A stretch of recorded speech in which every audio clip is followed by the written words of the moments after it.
to introduce today's speaker, Dr. Colin Reardon from UC Davis.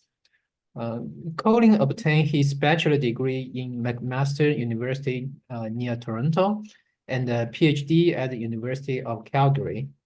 He received a postdoc training in the Princess Margaret Hospital in Toronto and the La Jolla Institute of Allergy and Immunology in San Diego. In 2014, Colin started his own group at UC Davis and was promoted to tenured associate professor in 2020. The primary research focus of Colin's lab is the control of innate and adaptive immune cell function by the nervous system. With training focused on mucosal immunology and inflammation, he has developed a research program to dissect the functional neural circuitry that allows for the control of immune cells activation systematically and in both the intestine and lung, and understand the contribution of neural immune interactions during bacterial infections. So as I was just chatting with Colin, he loves microscopy, love imaging. So I think in his talk, we will see a lot of beautiful images or movies. So without further ado, Colin, the floor is yours. Awesome. Thank you very much for the kind introduction and the invitation to speak here. And of course, everyone for joining us, no matter where you are in the world or what time it is there. And so I'm going to first start by thanking all the people who actually did the work in the lab. So talented graduate students and postdocs, my core facility director, and then various collaborators, and of course, NIH for funding this work. So I'm going to talk to you today about neuroimmune circuits. And as was mentioned, my lab basically looks at a few different things. How the nervous system interacts with the immune system and how immunological outcomes could be modulated by the nervous system and vice versa, right? So how the immune system could signal back onto the nervous system. But first I thought first of all, what I'm going to talk about today though is a limited discussion intestinal inflammation. And I think any discussion on neuroimmune circuits should probably start at the more recent beginning. And so this is systemic inflammation where a lot of this work came back into play or became more popular again and really started being investigated now that we had newer and better tools compared to the 70s and 80s. And so this is really, I think, 30 odd years of the work of people like Dr. Kevin Tracy and his group and many, many researchers within his group. And this is the cholinergic anti-inflammatory pathway. And so when I talk about neuroimmunology, I'm talking about bidirectional communication between neurons and immune cells. Right, there's neuroimmunology is a huge field and it means lots of things to lots of people, but my group is interested in the periphery. And this cholinergic anti-inflammatory pathway, or CAPE, was originally identified by Kevin Tracy and his group as a reflex arc. And quite simply, and again, this is an oversimplification, but I think illustrates the point, there's the idea that neurons, specialized neurons, vagal afferents in this particular case, are capable of sensing inflammation. So either cytokines directly or they have the potential as well to sense damage-associated molecular patterns, or others have shown maybe even directly constituent molecules from different pathogens, like pathogen-associated molecular patterns. This information gets interrogated in brainstem and discrete brain loci, and there's an efferent signal that's sent out. There's a motor signal that takes us, or is the consequence of this coordination of information and is sent out to the body in the periphery, where in this particular case, the signal is going to the spleen and these sympathetic neurons that make catecholamines. If you recall from maybe early days of studying physiology, these sympathetic neurons making catecholamines such as norepinephrine. Release of norepinephrine in secondary lymphoid organs such as the spleen activate a specialized population of T cells. These are cholinergic acetylcholine transferase positive T cells. This is the enzyme that makes acetylcholine, and that's abbreviated as CHAT in future slides. And so this enzyme CHAT makes acetylcholine, which we think of as traditionally a neurotransmitter. And here, though, what the cells are, the T cells are doing, the specialized subpopulation of T cells do is release acetylcholine under these very specific conditions, receiving norepinephrine. Signal gets interrogated on the cellular level by beta-2 adrenergic receptor, and this can suppress NF-kappa B signaling in macrophages, blocking TNF-alpha production. At least in models of sepsis, this is the predominant effect that happens. Now, as I'm sure many of you are aware, NF-kappa B is central to immune cell activation, and in fact, aberrant NF-kappa B dependent TNF-alpha production occurs in many different diseases. And two diseases of interest in these infographics from their particular patient advocacy groups. You're not supposed to necessarily read through all of this, but it just highlights how many people, at least in America, are suffering from these disorders and how much this actually costs the economy, right? So there's a healthcare cost, there's a cost to, and beyond just even that, there's just the quality of life that is significantly reduced for these people. And while we have many different medications, and including anti-TNFs that have been developed over many years and are life-changing for some of these patients, they don't work for everybody. And over time, they can lose efficacy. So there's still been a strong drive to be able to control aberrant or inappropriate immune activation. Now, all of this information has led up to these open label clinical trials of neural stimulation devices. So it doesn't just have to be a reflex that stimulates this efferent outflow to turn on specialized immune cell populations to turn off aberrant immune activity and prevent inflammation. We can also stimulate this electrically. We can activate nerves specifically to actually drive a protective anti-inflammatory effect. And this is work, again, by many, many different people, including Dr. Tracy's group and various companies that I'm showing you here. And they're different devices, or at least at one point, they're different devices. Now, this is a rapidly changing space, and this is the only part I'm going to touch upon. So there's already a lot known about neuroimmune circuits. It controls some aspects of inflammation.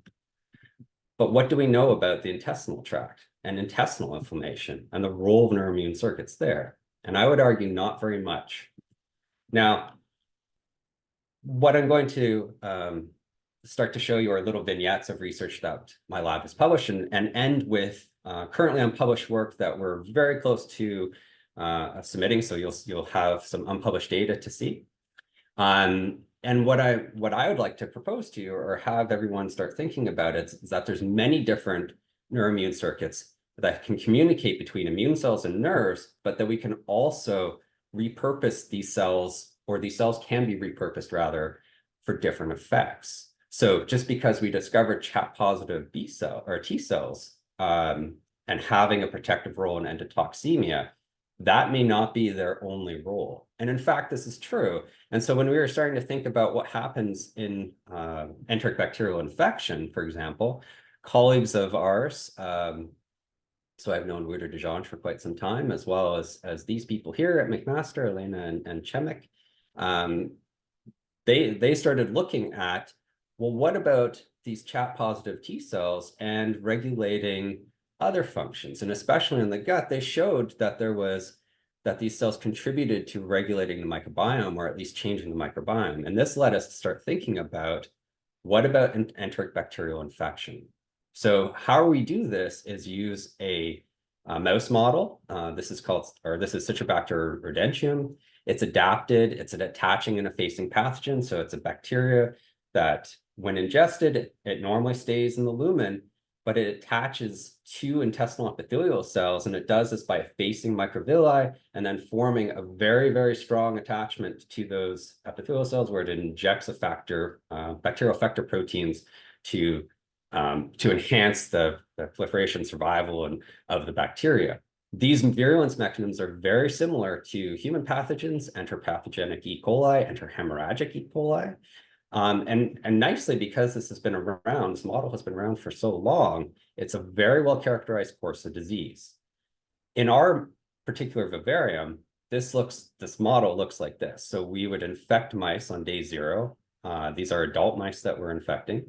And we gavage either Citrobacter rodentium or the LB broth. So that's what the bug is grown in as our vehicle control. And then you can euthanize the animals at different time points and take tissues and do all kinds of different things. So you can look at histopathology. This is typically a colonic hyperplasia, so the intestinal epithelial cells are rapidly proliferating. You can do things, of course, like look at the bacterial burden by enumerating the number of bacteria that are either in the feces or in the tissue, or if there's inappropriate or bacterial translocation to other organs. And of course, you can look at post-immune responses in many different ways, qPCR, flow, and that sort of thing. So this is the model that we like to use in my group. And I'm going to show you just this first vignette here, that chat-positive T cells are not just for control of endotoxemia, inappropriate responses during endotoxemia, but they're also important for host protection during enteric bacterial infection. So on the left here, we're just seeing our wild type. These are all, these are chat GFP mice, so they express GFP under the chat promoter. So any cell that's going to make acetylcholine because of having chat is also going to be marked by GFP. And you can see this is in the colon of a LB gavage mouse. So this is our control non-infected mouse. You can see there's green fibers here. These are actually nerves. And you can see here's a tuft cell. And you can also spot, if you look very, very closely, there's some T cells that are, so red are the T cells, with green are the GFP. So that would be a chat positive T cell. If you infect with Citrobacter rodentium, though, what you can see is there's a lot more T cells, as you would expect. This has been known for quite some time. But there are also T cells that are chat positive. And this is quantified here over a couple of days. So day 6 post-infection, day 10, that tends to be the height of the infection in our colony. And this persists out to day 30. This is typically where clearance is.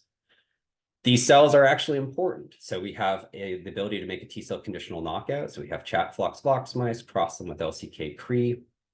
And in those conditional knockout mice, you can see there's in the colon a significant increase in the amount of Citrobacter that's found there. So their bacterial burden is significantly higher. If you look by confocal microscopy and you stain for epithelial cells in green, so these are uninfected mice. Here's our wild type here, our chat T cell conditional knockout mice. There's obviously no Citrobacter in the uninfected mice. That would be in red.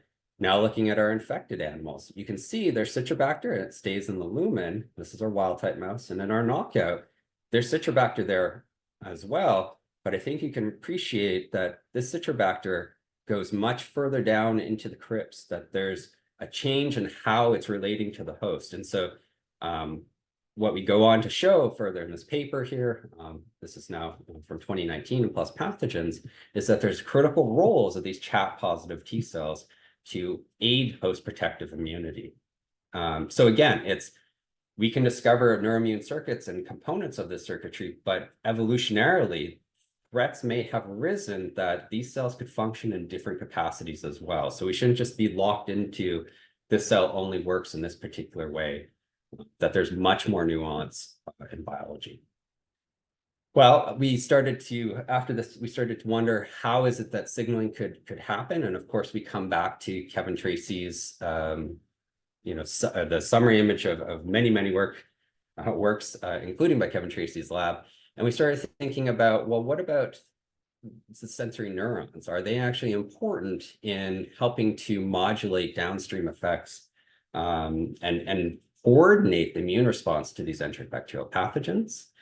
This was published in 2020, and I'm going to walk you through a little bit. And of course, there's been many people. It's not just our group that have come up with this or shown similar effects. Isaac Chow's lab also showed in Cell in 2020 using Salmonella that in fact sensory neurons are important there as well. And so we thought sensory neurons might be important because to activate these, and especially sensory nociceptors, right? So nerves that are going to detect noxious stimuli, they have unique signal or unique receptors to detect these signals. One of these unique receptors is this one here. It's a polymodal receptor, so it responds to lots of different kinds of ligands and noxious substances or extreme heat, for example. And it's known as TRPV1. right? And it's responsive, I'm showing you here, capsaicin, heat, immune products, and LPS have been identified as ligands or ways that this channel can actually become activated. And so our hypothesis then was that TRPV1 positive neurons and the neurotransmitters that are released from these neurons coordinate those host protective responses during enterobacterial infection. So we're going to use our Citrobacter rodentium model again. You've seen this part before, but now to ablate those TRPV1 positive neurons, what we're going to do is pre-treat those animals and do a chemical ablation of those nerves. And we're going to use this compound called resveratroltoxin. That's abbreviated from now on to RTX in the slides. And it's derived from a cactus, and that's why I have this picture here. And it's excitotoxic. And essentially, it is such a good agonist at TRPV1 that it locks the channel open and the nerves die. So you have selective depletion of TRPV1 positive neurons in animals that receive a treatment of this drug, but obviously not vehicle. And then after a week after the last dose, we come back and we either infect the animal or give them LV broth as our control, and we go ahead and look at our typical parameters. So looking for immunopathology, bacterial burden, or markers of host response. And so the ablation of these TRPV1 positive neurons with RTX, here we're just looking at our fecal bacterial burden. You can see in the animals that have RTX-mediated ablation, we start to see separation of these curves. So they start having significantly more bacterial burden starting at day 10, and this persists out at least until day 17. But we also have a delayed ability to clear these particular, or to clear this pathogen here. If we look in the colon now, so colonic associated bacteria, we can see again in the RTX. So TRPV1 nerves are ablated in these animals. There's a significant increase in the number of Citrobacter that are associated there. And if we now look at our histopathology, so we're looking at the length of the crypts. So the intestinal epithelial cells are proliferating in response to the immune response, actually. So T cells drive this increased proliferation, and that makes these from sort of the base of the crypt to the top of the crypt, that becomes much longer. And so that's what we're seeing here. So our infected animal, as we expected, yes, there's actually crypt hyperplasia, that this distance has become increased compared to uninfected. And this is further increased in our TRPV1 knockout, our TRPV1 depleted animals. So there's increased colonic hyperplasia, crypt hyperplasia as well. So not just increased bacteria, there's actual immunopathology that's changing. The reason for this, so we started looking at T cells because it is such a prominent member of the immune response, or prominent portion of the immune response to Citrobacter rodentium. And so we started looking both by flow cytometry, and I'm just going to show you the confocal.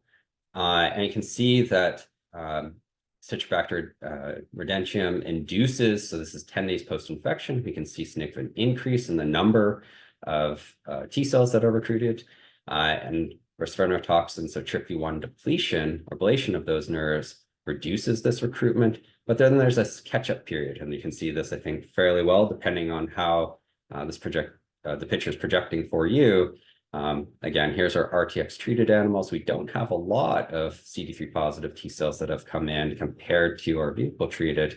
And then at day 29, we can see there's still some here, but there's this catch-up sort of period that's happening. We started asking what could happen to drive this effect, what could reduce or be one of the reasons that there's reduced T cell recruitment at this time point. And so here we're just showing you qPCR of whole colonic tissue, and we can see that the expression of this adhesion molecule, MAdCAM1, so this would be expressed by endothelial cells and would allow for binding by alpha-4 beta-7 bearing T cells to actually allow them to gain entry into the colon. And you can see this expression is significantly reduced at day 10 and then increases significantly at day 29 post-infection. Again, mirroring what's happening here with our actual T cell numbers. And again, we've gone through and done this by flow as well, and you can look this paper up as well to see more of that data.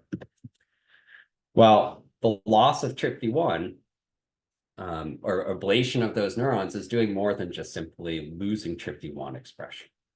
That we're actually destroying those neurons, killing those neurons off, and we're also, as a consequence, removing sources of neuropeptides that are stored within. And so my postdoc, my PhD student, Michael Kremen, decided that he was interested in what would happen if we had deficiency of TRPV1. So just trying to isolate what happens exclusively through TRPV1. And so what we did is, or he did, is use a TRPV1 knockout mouse, and just showing you day 10, looking at feces or in the colon, you can see, so again, we have, mice get infected, wild-type mice get infected, and this infection seems to be worse. There's more bacterial shedding here in the feces of the TRPV1 knockout mouse compared to our wild-type mouse. And if you look at the colon-associated amounts of Citrobacter erdentium, again, the TRPV1 knockout mouse is showing significant increases in the number of bacteria there. Looking at the immunopathology, we can see that there's already an interesting, so this is non-infected wild-type, non-infected TRPV1 mice. We can see there's already a difference in the amount of, or the depth of those crypts. So there's already crypt hyperplasia that's happening at a basal level. And infection is able to drive differences as well, or this difference is maintained during infection. So there is an add-on effect, but it's not synergistic. It is just an add-on effect of infection there. TRPV1 was previously reported to be expressed on intestinal epithelial cells, and it was reported in at least a few different cancer cell lines and cancer models that it could reduce proliferation. Again, we saw increased proliferation in our TRPV1 knockout and our wild-type mouse. We didn't see a basal increase in proliferation by measuring Ki67. So although we had increased crypt hyperplasia just by measuring the crypts, when we actually looked at Ki67 in the tissues, we didn't find evidence of increased proliferation. We also did colonic organoids from both wild type and the TRPV1 knockout mouse, and looked at EDU uptake indicative of proliferation. And we didn't see any difference there as well. I'm not showing you that data right now. And so what we thought then, or how we took this, or what we took this to mean, was that this is really just about the bacteria are driving this. The increased amounts of bacteria that we see in the TRPV1 knockout mice are driving increased proliferation by Ki67, and that's what's being summarized here, compared to our wild-type mice. So there's an increased proliferation from infection at day 10 in a wild-type mouse and in a TRPV1 knockout mouse. But again, this is significantly enhanced in the TRPV1 knockout mouse compared to the wild-type mouse. And proliferation is back down to normal by day 29 post-infection. So we think that it's really just about how much bacteria are present and that ensuing response from the host, as opposed to there being an intrinsic defect, at least in driving proliferation in intestinal epithelial cells. Well, we also then, of course, like most people on this call, did flow cytometry. And so TRPV1 has also been previously reported to be on CD4 positive T cells. And so we did lamina propria lymphocyte preps. Well, I didn't do them, my student did, and performed flow cytometry, as well as intercellular cytokine staining, looking at key cytokines that are known to be important in the host response to Citrobacter. So here, just looking at the total frequency, or the frequency of live CD3, CD4 positive T cells, we can see that, yes, and as you would expect at day 10 post-infection, there's an increase in the number of these cells in lamina propria, of T cells in lamina propria. And this holds true as well for TRPV1 deficient animals, that there's no change in the recruitment of those cells. And we start looking, though, at cytokines that are being produced. So again, these are key cytokines known to be important to defense against Citrobacter erdentium. So interferon gamma, positive CD4s by intracellular cytokine staining. We see, yes, infection drives an increase there. There's maybe a slight decrease, but nothing significant, and certainly you wouldn't get excited about. IL-17A expression, or production rather. Again, infection is driving massive increases. This is, of course, known. And in the wild-type mouse and in the TRPV1 knockout mouse, there is a statistically significant reduction of IL-17 that's present in the TRPV1 knockouts 10 days post-infection. The IL-22, although that has also been demonstrated many times now to be critical to host protection, we don't see a difference, at least in terms of wild-type infected versus TRPV1 knockout infected. So with this, most grad students are very, very happy and excited about these types of results. And I thought, well, maybe that's not it. Let's go back and do a little bit more immunophenotyping. And that's exactly what we did. And doing this, what it looks like is happening in the TRPV1 knockout mouse is that there's reduced neutrophil recruitment. So here, what we're showing you is that in our wild-type uninfected mouse, you can, of course, find scattering of a few neutrophils that are present, and the quantifications are over here. In our TRPV1 knockout mouse, it's very similar. And if you infect with Citrobacter rodentium and at day 10 post-infection come in and now start enumerating and looking for neutrophils, you can see there's a significant increase that's happening.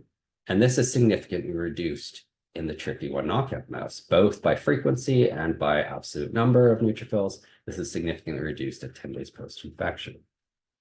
So I'm not going to walk through all of this, but what we started thinking, well, how could this possibly be? What is TRPV1 controlling? And so we thought of some of these things like, looking at different chemokines, and long story short, or at least as one bullet point there, there's no difference in the sort of usual suspect type chemokines. We also thought of, well, maybe it's something about progenitors of neutrophils, their development, their maturation, and there's no deficits, no defects.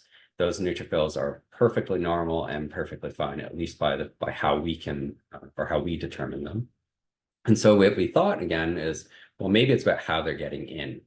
And so what we did in this case again is look at in the colon, creating a single cell suspension, and then doing staining, this time focusing instead of on lamina-propria lymphocytes to actually look at stromal cell compartments. And so gating on blood endothelial cells, so these are 45 live, 45 negative, singlets, of course, CD31 positive, GP38 negative, also known as protoplanin. What we can see is that, yes, infection is driving a significant increase in the amount of ICAM1 on the blood endothelial cell surface. So this adhesion molecule, general adhesion molecule, right, that is going to allow for immune cell binding and eventual egress into the actual inflamed tissue.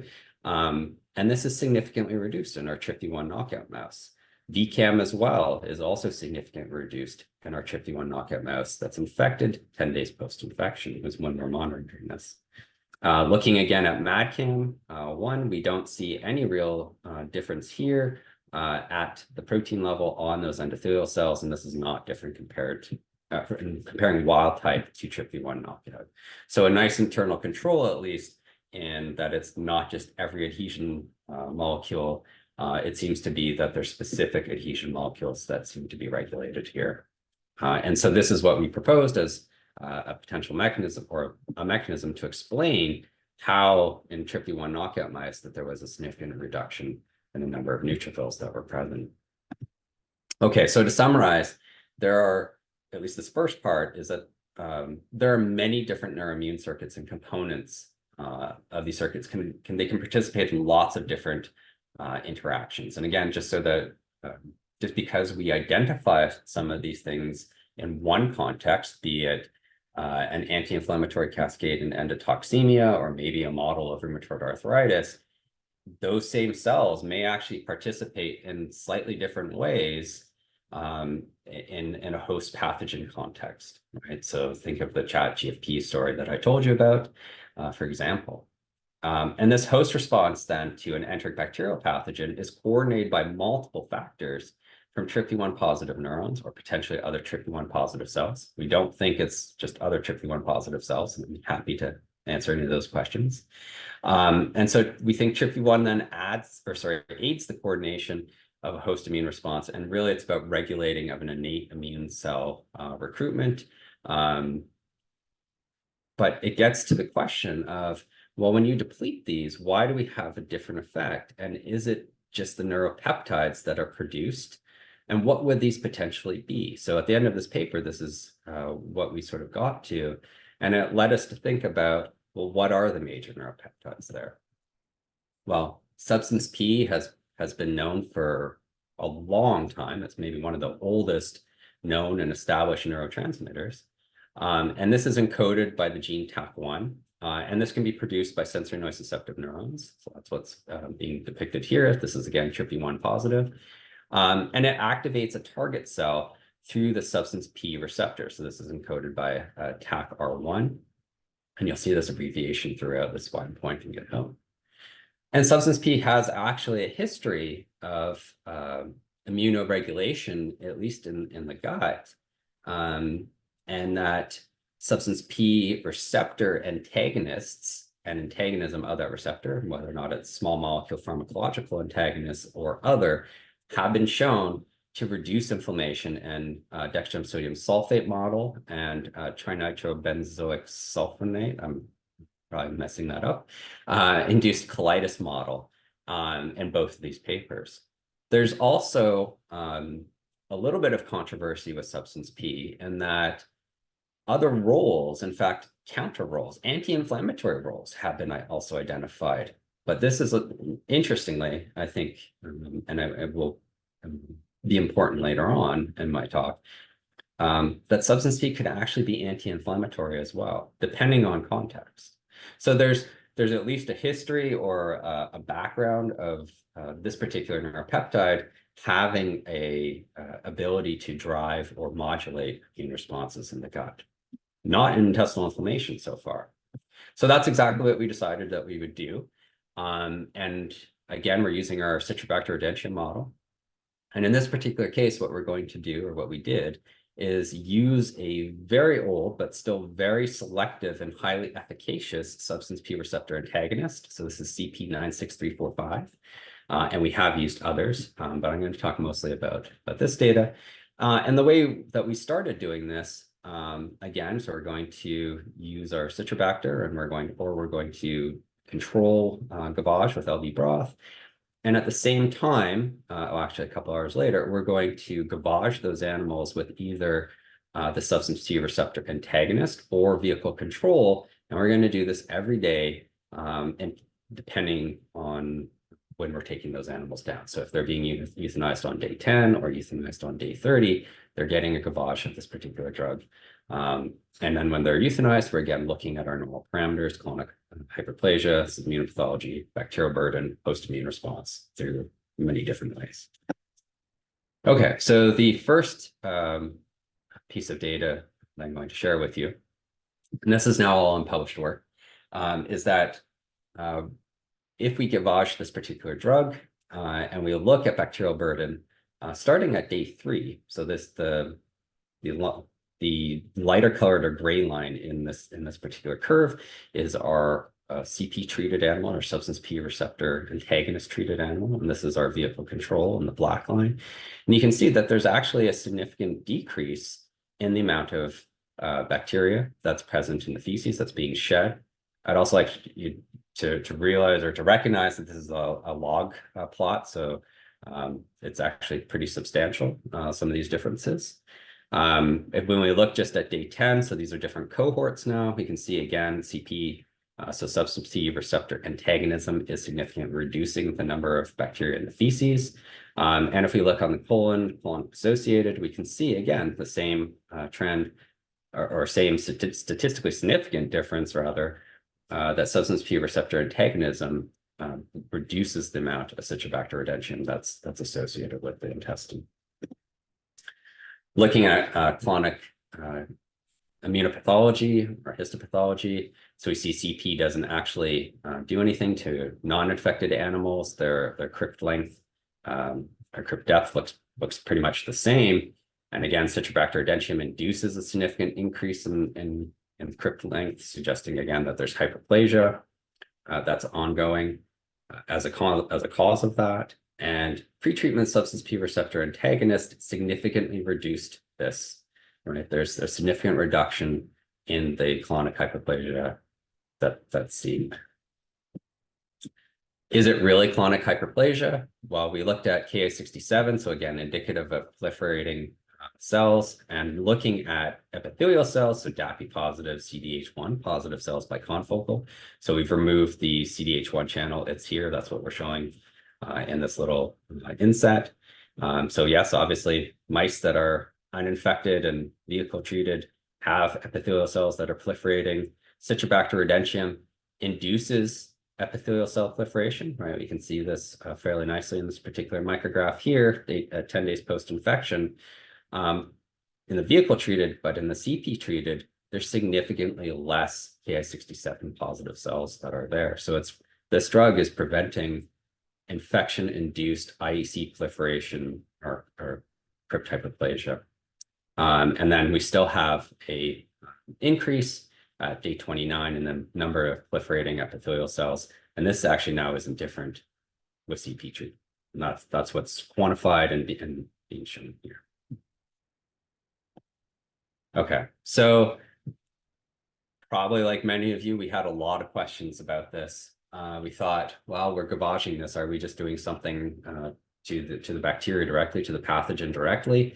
And we don't think that's the case. And one of the reasons why we don't think that's the case is that when we use a different drug, so this is a slightly newer drug, and we inject this IP instead of by giving it by oral gavage, we still have this significant difference in the number of bacteria in the feces. This is looking at just day 10 post-infection. And if we look at the colon and enumerate the bacteria that are there, again, now this SR14033 is also significantly reducing the amount of Citrobacter rodentium that's in the colon as well. Oh, and this is getting cut off. I'm sorry. This is basically just saying CFU per mil, and this is showing up. It's a log plot. We asked if CP96345, the first substance P receptor antagonist that we used, was potentially bacteriostatic or bactericidal. Here we're just showing growth curves where we actually plated out the bugs. So we didn't just do OD. And we saw that there was really no difference in any of these doses compared to vehicle control, just DMSO, effect on Citrobacter growing in vitro. We also did bactericidal assays, so using a flow-based kit, and found that the bacteria were just as viable, at least by that assay. And we've also been looking at virulence gene expression that you can induce in vitro by growing the bugs in DMEM, and have not found any change. So long story short, essentially, is that we don't think this is just about the substance P receptor antagonist impinging upon or directly killing or reducing virulence gene expression. It's not that simple. That we think there's other effects, and we think it's actually on the host.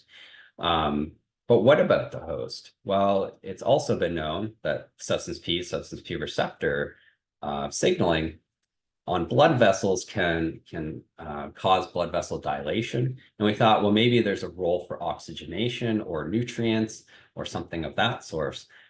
And so we thought we'd tackle the oxygenation portion.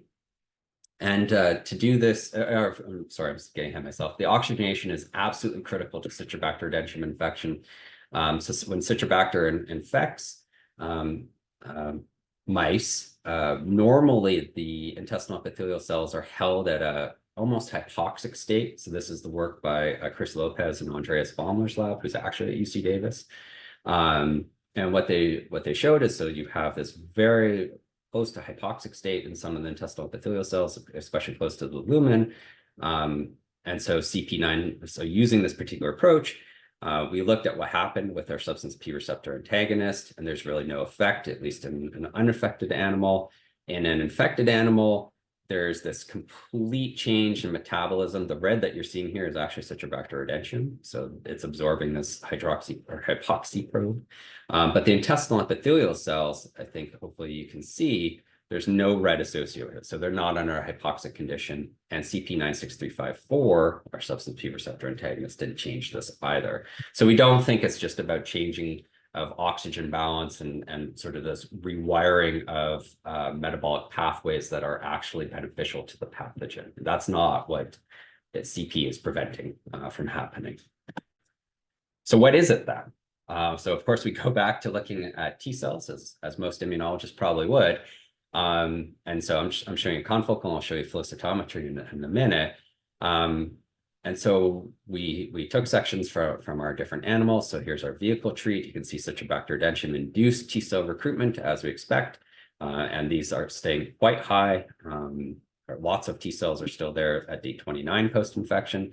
Our CP 96345, so our substance P receptor antagonist treated animals, there's no real increase in recruitment. In fact, it's significantly reduced compared to wild type. That's what's being shown over, or sorry, vehicle treated. That's what I'm showing over here in these bar graphs. There's significant reductions, and matching what's on the in the micrograph, you can see that there's still this significant reduction even at day 29. So it's reducing the amount of T cells that are coming in, are being recruited during infection.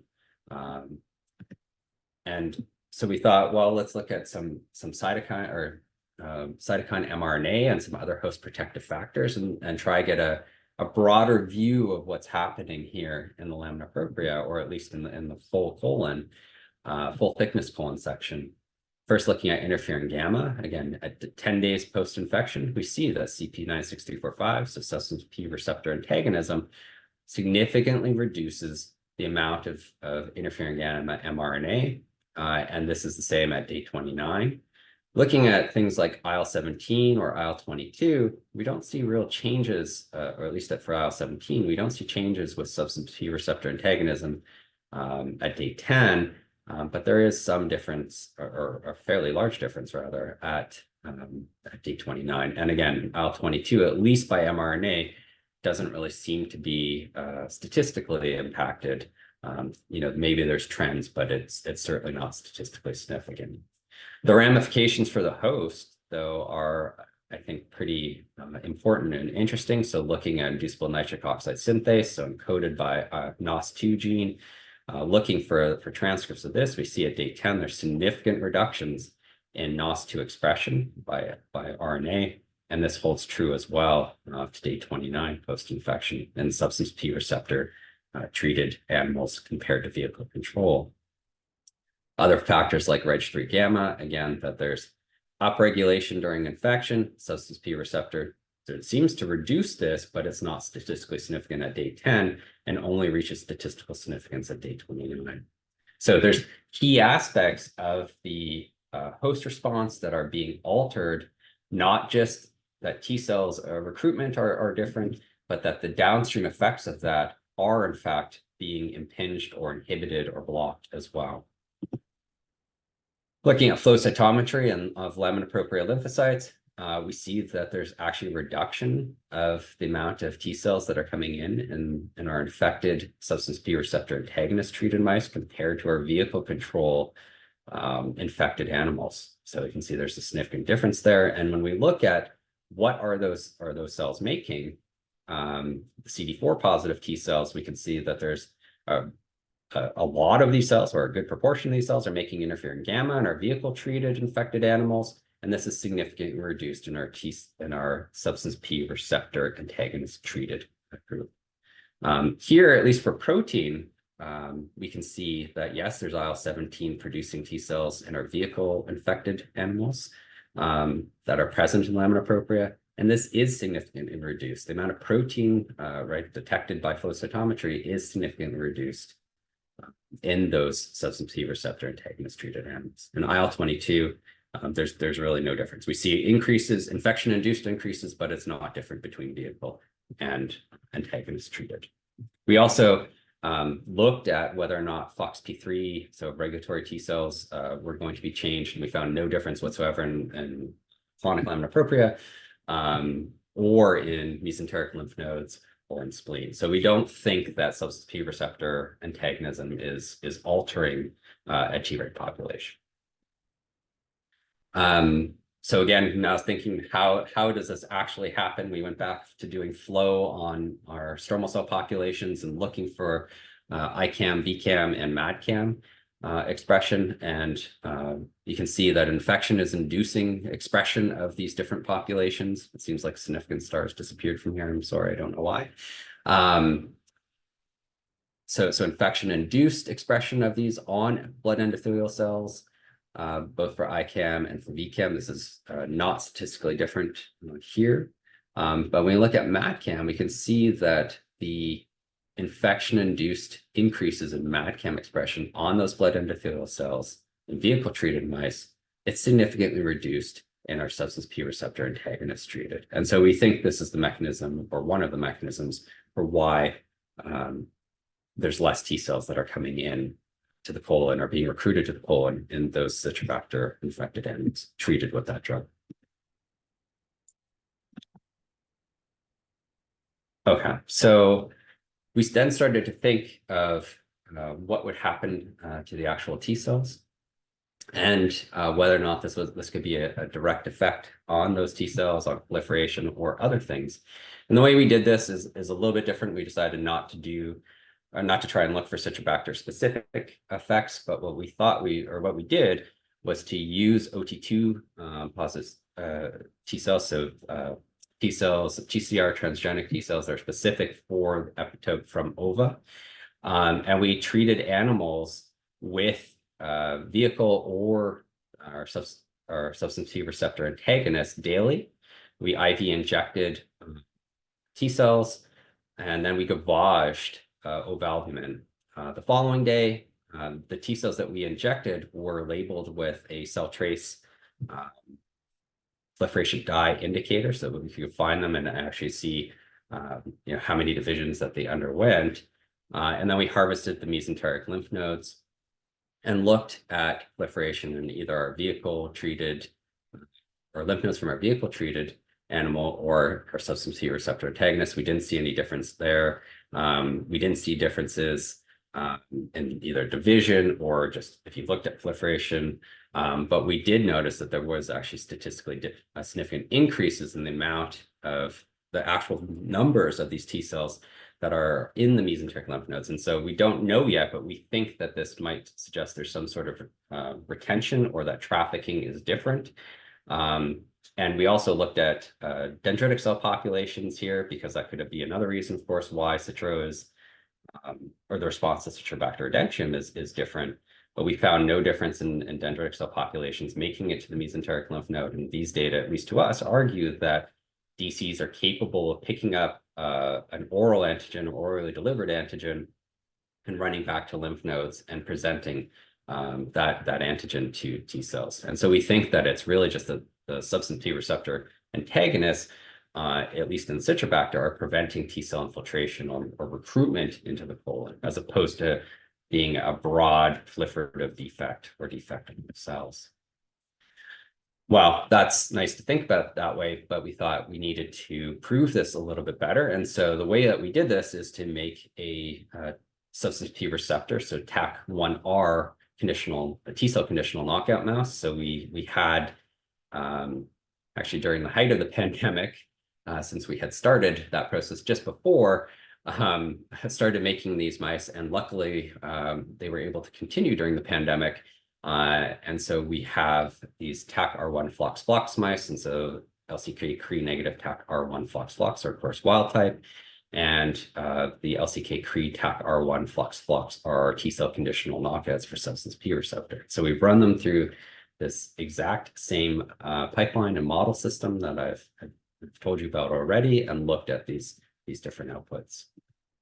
So I'm not going to show you all the data from this, but what I think is the most interesting, personally, in this particular case. So here's our wild type in the white over here, and now we're just looking in lamina-propria lymphocytes. We're looking at percent of live, frequency of live CD3 positive, CD4 positive T cells, and you can see infection causes an increased number of these in the lamina-propria in the wild type, and this is similarly increased in our T cell substance P receptor conditional knockout mouse. So there's no effect on T cell recruitment if you just knock out the receptor on those T cells.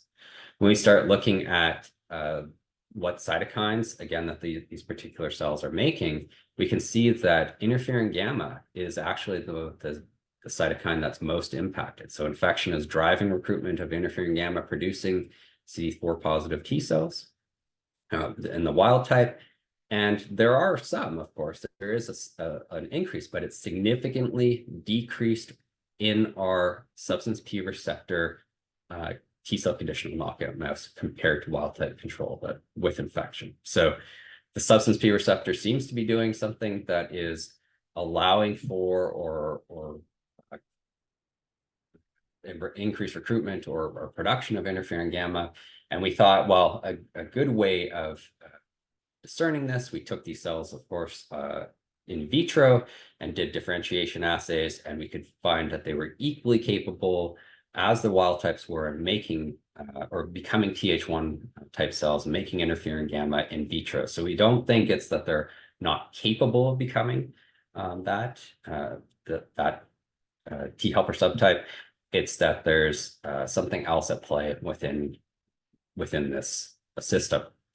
And again, looking at other host-protective cytokines like IL-17 or IL-22, we don't see differences between our wild type and our conditional knockout mouse during infected conditions. Okay, so to summarize what I've just told you, blockade of substance P receptor, it reduces bacterial burden, and this can reduce immunopathology. This is mostly crypt hyperplasia and the proliferation of intestinal epithelial cells. And this also reduces our pro-inflammatory cytokine production within the colon. And this is, at least in part, a large part, due to recruitment of T cells. Our substance P receptor T cell conditional knockout mice reveal that there's T cell intrinsic effects. There's reduced interferon gamma, but perhaps there's other cells that are responding to substance P or other molecules that can signal through substance P receptor. And this, I think, is really shown through our data that there's no change in T cell recruitment in our T cell conditional knockout mice. There are other cells that are responding to the signaling. So I think that understanding all of this really could allow for selective activation of this pathway, or maybe even inhibition of inflammation in the gut. That substance P receptor then could be used to fine-tune immune responses during enteric bacterial infection. And I think, again, it re-highlights this idea that there are lots of different neuroimmune circuits, and the cells that are that are making those circuits up, they're tuned by evolution to deal with many different threats. And maybe we shouldn't be surprised then that they could have lots of different potential roles depending on a different threat. I also think we might need to, as a community, move away from this idea of, when I say circuits, I think it evokes in people's minds this idea of electronic circuits with fixed or static parts. But these are cells, right? These are not copper traces on a circuit board. It's not like your phone or your laptop with a set piece or a set number of parts that all respond in the same way. The cells that are experiencing inflammation are going to change, as any cell would. And so I think we have to appreciate that going forward, that when we identify these things in healthy animals, these neuroimmune circuits in healthy animals, that's only part of the picture. We need to understand how inflammation impacts that actual neuroimmune circuit as well, that it can't just be a defined thing that we don't ever change. And so again, I'd like to thank all the people that contributed to this work, Michael Kremen, especially Valerie Ramirez, and our core facilities, our collaborating lab, the Grow Lab, and of course, funding from NIH. This just wouldn't be possible without them. So thank you, and I'm happy to take any questions that you may have.